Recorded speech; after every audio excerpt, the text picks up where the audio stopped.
ಕರ್ನಾಟಕ ರಾಜ್ಯ ನದಾಫ್ ಪಿಂಜಾರ್ ಸಂಘರಿ ಹುಬ್ಬಳ್ಳಿ ತಾಲೂಕಾ ಶಹರ ಹಾಗೂ ಗ್ರಾಮೀಣ ಘಟಕದ ವತಿಯಿಂದ ನೂತನವಾಗಿ ಘೋಷಿಸಿರುವ ಪಿಂಜಾರ ನದಾಫ್ ನಿಗಮಕ್ಕೆ ಅನುದಾನ ಬಿಡುಗಡೆ ಕುರಿತು ಮಾನ್ಯ ಮುಖ್ಯಮಂತ್ರಿಗಳಿಗೆ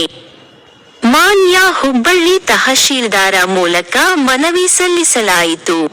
ಈ ಸಂದರ್ಭದಲ್ಲಿ ಹುಧಾಮಪ ಮಾಜಿ ಸದಸ್ಯರಾದ ಸನ್ಮಾನ್ಯ ಶ್ರೀ ಹಜರತ್ ಅಲಿ ಎಂ ದೊಡ್ಡಮನಿ ಹಾಗೂ ಕರ್ನಾಟಕ ರಾಜ್ಯ ನದಾಫ್ ಪಿಂಜಾರ್ ಸಂಘದ ರಾಜ್ಯ ಘಟಕದ ಉಪಾಧ್ಯಕ್ಷರಾದ ಶ್ರೀ ಎಂ.ಎಚ್. ಬೆಂಡಿಗೇರಿ, ವಕೀಲರು, ಹಾಗೂ ಹುಬ್ಬಳ್ಳಿ ತಾಲೂಕಾ ಶಹರ ಘಟಕದ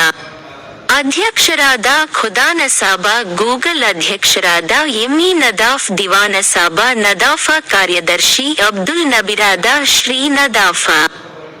ರಾಜ್ಯ ಸಮಿತಿಯ ಸದಸ್ಯ ರಫೀಕ್ ಅಹಮದ್ ದೊಡ್ಡಮನಿ ಹಾಗೂ ಎಚ್.ಎಲ್. ನದಾಫ ವಕೀಲರು,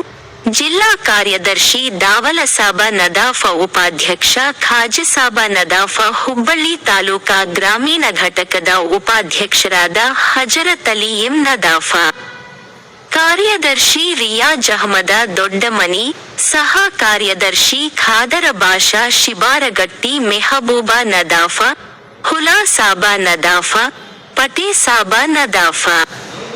ಶಹಾಬುದ್ದೀನ ದಾಸನೂರ ಹಾಗೂ ಇನ್ನೂ ಮುಂತಾದ ಸಂಘದ ಸದಸ್ಯರು ಹಾಗೂ ರಾಜ್ಯ ಮಟ್ಟದ ಪ್ರತಿ ಘಟಕಗಳ ವತಿಯಿಂದ ಮಾನ್ಯ ತಹಶೀಲ್ದಾರ ಸಾಹೇಬರಿಗೆ ಹಾಗೂ ಜಿಲ್ಲಾ ಮಾನ್ಯ ಮುಖ್ಯಮಂತ್ರಿ, ಜಿಲ್ಲಾಧಿಕಾರಿಗಳ ಮುಖಾಂತರ ಮಾನ್ಯತೆಗಳಿಗೆ ಮನವಿ ಸಲ್ಲಿಸಲಾಯಿತು.